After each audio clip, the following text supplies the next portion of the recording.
No one's going to tell you this. No one's going to tell you that there's no win-win. It's a loss, loss, loss. And then you're spending hundreds and thousands of pounds out of ego and pride and trying to one-up each other in every single situation. And nobody's getting the money. No one's got it. That is coming out of your children's future pot if you have them. As a behaviour expert, once trust is broken, you'll spend a lifetime trying to rebuild it. I don't think it can. You're not even responding, actually, you're reacting. Big difference. Do you believe in prenups? I do, and I think they are important. Men often quite start acting out of fear and start thinking that she's going to start acting like a gold digger and take everything off me. Comparison is the thief of joy. But peers can often get involved and can actually try and even disrupt your situation. Never allow a third person to interfere in your relationship. Then what are you fighting for? So today I want to talk about about the reality of divorce and what actually really goes on, and how to seek the right advice and how to go about things and not go about things.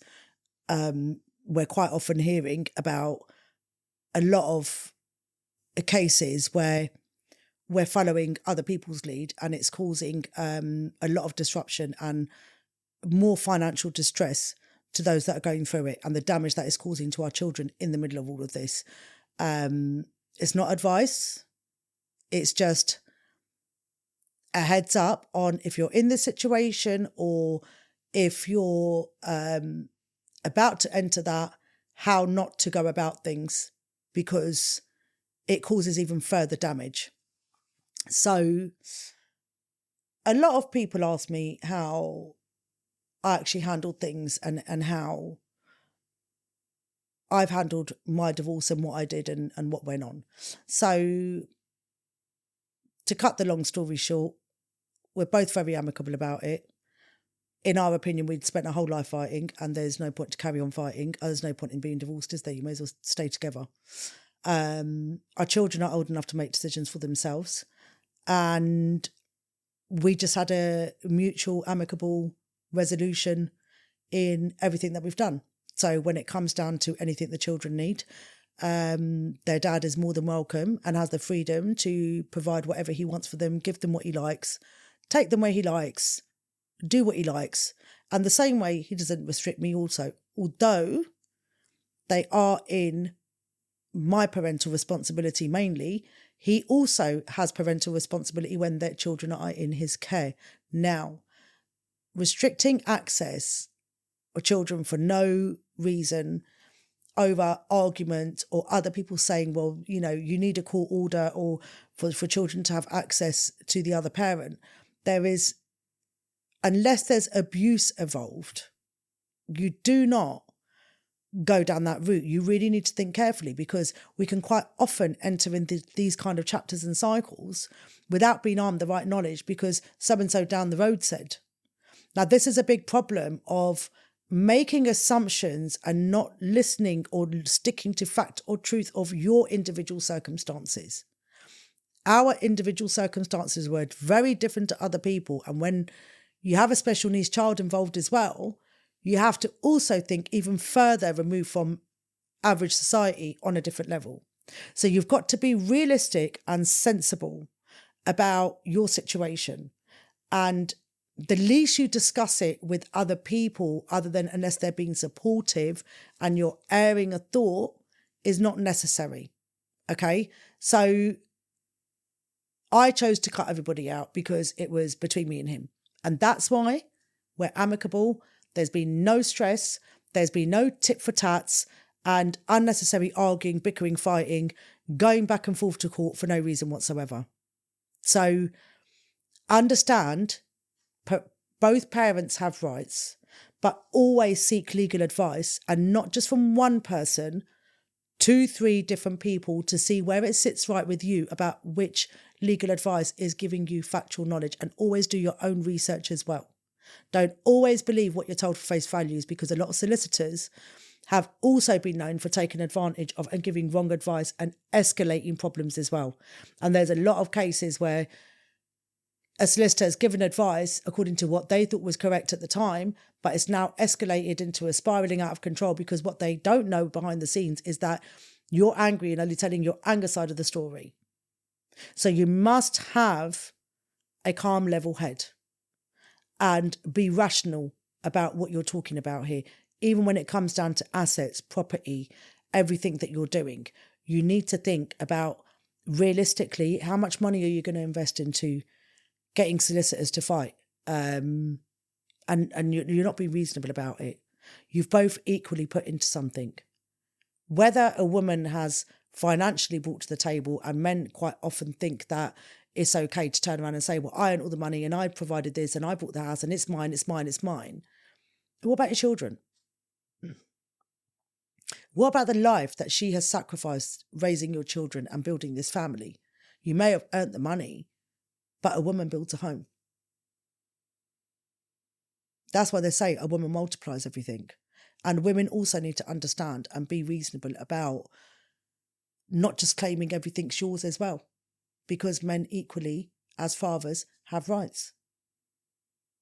So you have to be reasonable. If you've accepted that your relationship does not work, you want to go down this route, you need to be reasonable and logical and not act from emotion. Fact, law, what does it state? Not what somebody else did, and I'm now going to go and do that because I heard so-and-so, took everything and the other person didn't get anything and was left homeless. Probably not true, because if you've gone down the court route, they would never do that. They would never do that. Solicitors also can only deal with the information that they've been told. So when you're talking to a solicitor and you're giving them information as well, I'm not saying solicitors are corrupt. I'm just saying that this all comes to play. They're only acting on what you're telling them. And if what you're telling them is not correct, there's no truth, there's no lies, or you're acting out of anger or fear because you think that the other party's going to do something and now you're doing that, you're responding. You're not even responding, actually, you're reacting. Big difference. The responses required are very important. And men often quite start acting out of fear and start thinking that she's going to start acting like a gold digger and take everything off me and blah, blah, blah, just because a woman's said that I want 50-50 cut down the middle.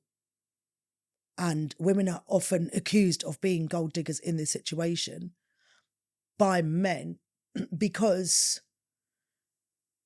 they've invested, but they don't see a financial investment. Men don't see it like that.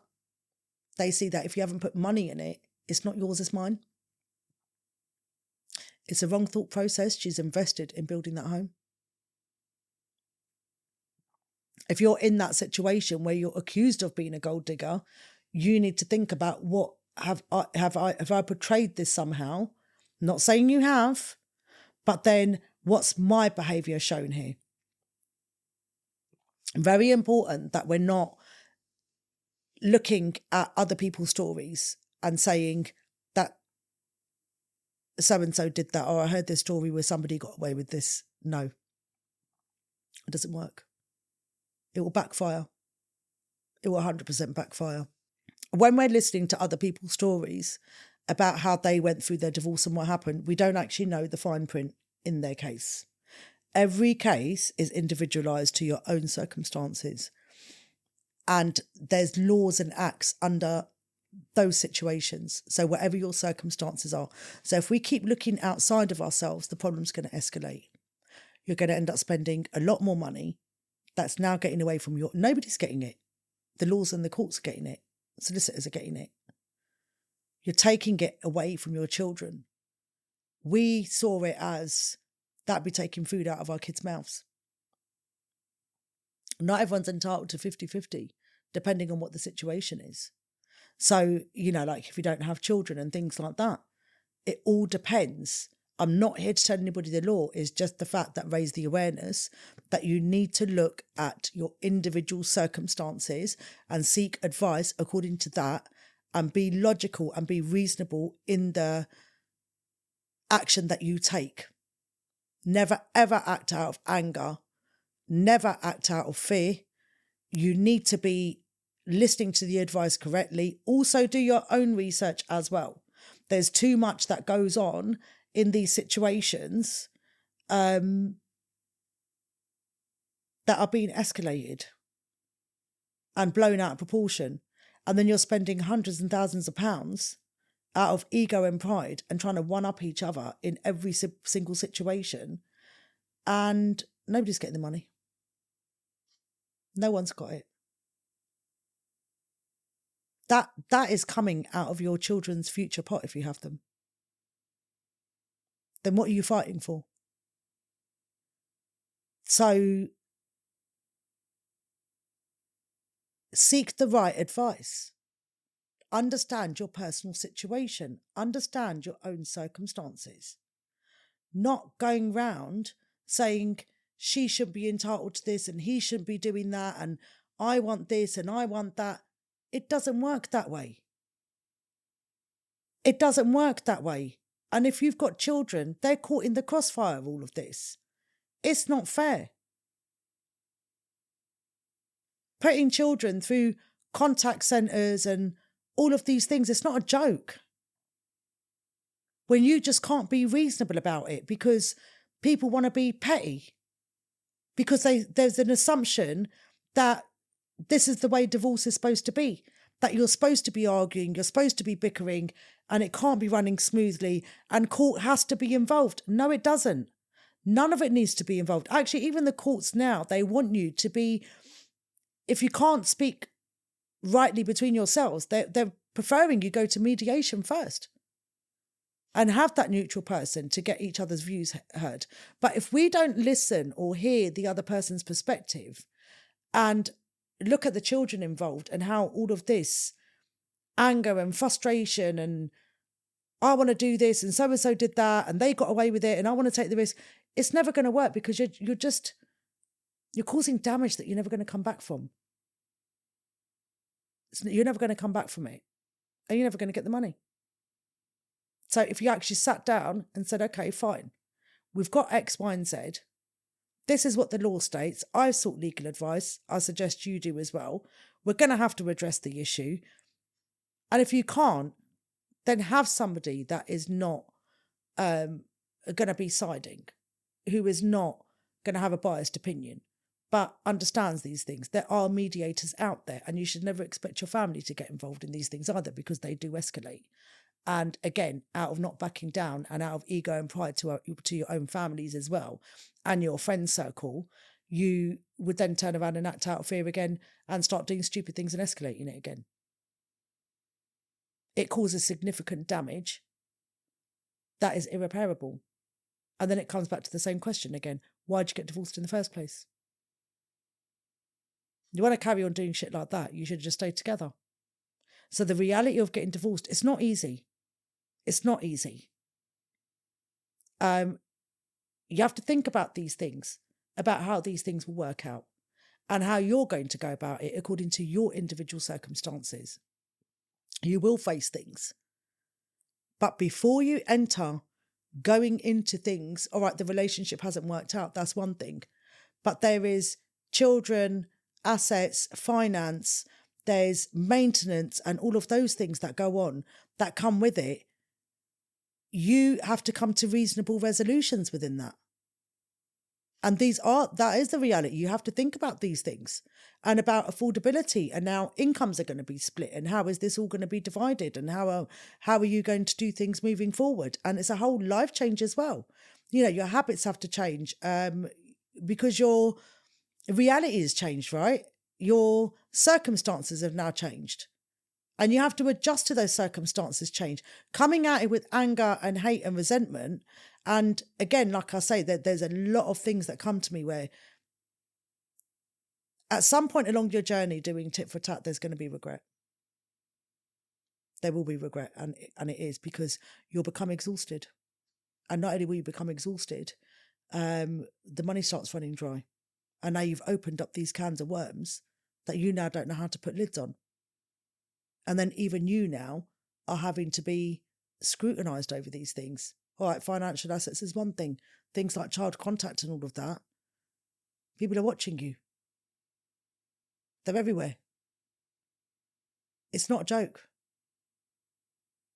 So you have to think about these things in a reasonable manner and think about the consequences of your behaviour that is going to impact everybody involved.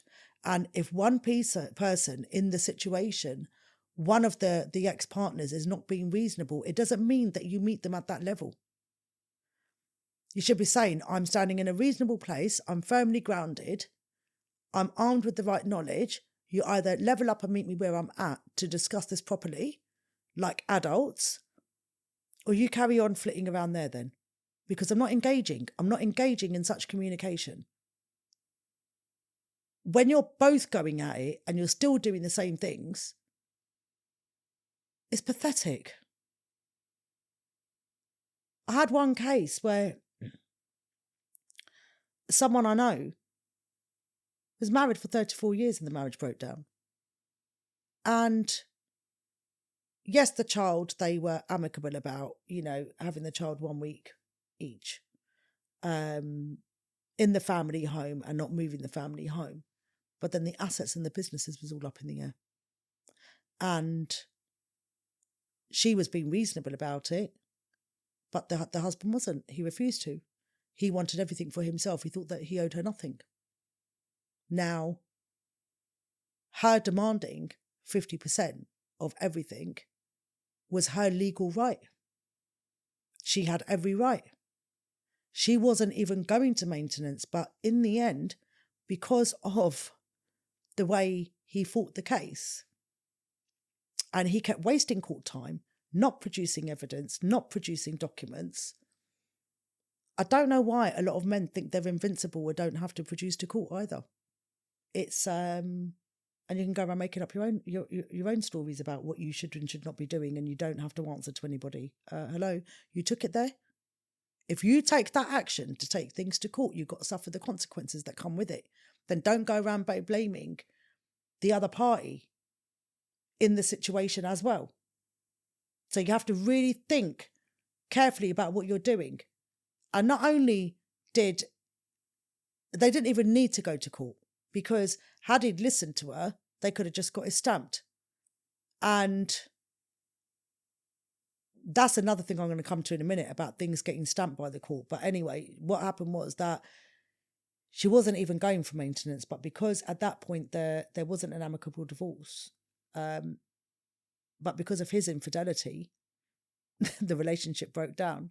Not only did he have to give her 50-50 of everything and pay the child maintenance, and which he didn't have a problem doing, paying the child maintenance, but he now had to pay the maintenance for and he has to pay maintenance for the relationship breakdown. She never needs to work again, really. And he also had to pay her court fees as well as his for wasting court time. So judges are not stupid. They're sitting in that powerful position because they see everything. And when you're going to play petty, stupid games like that, karma's going to come and bite you in the arse. Now, she wasn't even going for all of that extra. She was still happy to pay half of her fees. The judge just slapped it in there and put it in an order. Now, when we go for, I want to put things in a court order, when you're bound for that court order and somewhere along the line your circumstances changed, it's going to come and bite you then as well. So not even having them involved in the first place is your ideal scenario. And I can say that with confidence because today we're both free. We do what we like, how we want. We've got no authorities, no courts, no orders, no whatever, we have to do whatever and provide whatever. We don't. We're not bound to nothing other than our children. We're bound to the children, providing for their needs, doing what needs to be done. Whatever he does is up to him with his money and everything else and how he lives. Whatever I do with my money and how I live is up to me. There's just no need for the bloody bullshit. Now, when you're ordered by court to pay 160 grand in court fees, plus 3 grand monthly maintenance, because you've been playing petty games, innit? And you're not being reasonable about it, on top of losing 50-50 or everything, You got to sit back and think, who's the clown now?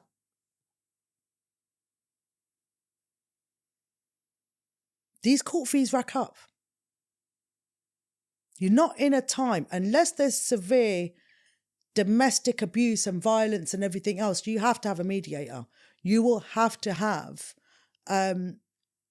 things stamped through court because you can't actually communicate. But there is consequences to all of these orders, and where people are not taking responsibility for their own behaviour. It doesn't end well. And in the end, everybody goes without. And at the beginning, no one's going to tell you this. No one's going to tell you that there's no win-win. It's a loss, loss, loss.